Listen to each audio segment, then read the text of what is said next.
to quit New York unless the governor quits a controversial millionaire's tax. But it's not just New York's problem. My next guest says these tax hikes have a tendency to spread across the country and trickle down to everyone, including you. Republican Congressman Tom Price of Georgia joins me right now. Congressman, what is your big fear when a lot of folks can't relate to the wealth of a Rush Limbaugh, of a Donald Trump, and say, well, that's them, it's not me?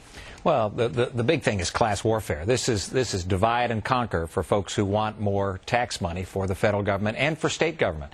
And it never ends with their latest scam. This started about 10 years ago. We taxed the millionaires. And at that time, it was $1 million or more. Now the proposal that's been put on the table here in the state of New York, as you well know, isn't just for $1 million, although they call it a millionaire's tax. It gets down into the $100,000 or $200,000 level. So they aren't even being honest about what they're doing. You had the folks on about the tax tea party all across this nation on April 15th. This is huge. The American people are fed up with what they believe is a federal government that is taking their money and not getting results for it, and they're tired of it. What if things improve? That is with the economy. The sheer force of nature would say, Congressman, that something's got to stick, right? And that everything goes through cycles, so we'll improve. The big government advocates will come back and say, well, that was the government. That was this spending. Then what? Things may improve for the short period of time, and you're right. If you pump trillions of dollars into the economy, something's got to move up.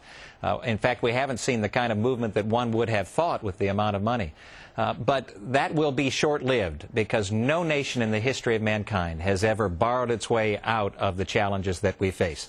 The spending and the taxing and the borrowing is just way too much, and the American people know this in their gut. That's why they're so irate, and that's why I believe April 15th is going to be a huge... So let me ask you this, Congressman. I hear that point. It's echoed by a lot of smart folks like yourself. But I look at these poll numbers that even though the president's approval ratings have come down, they're early overnight tracking surveys show them popping up after his tour abroad.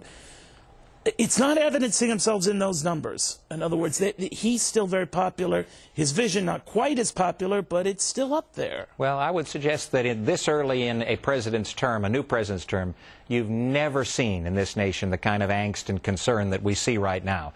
And it's Well, does that mean angst and acceptance of the kind of cures he's looking at? I think it's angst and concern about the level of intervention that the federal government has had in so many areas. They see it in the area of the economy. We're in a political economy, not a market economy. You got politicians calling the shots.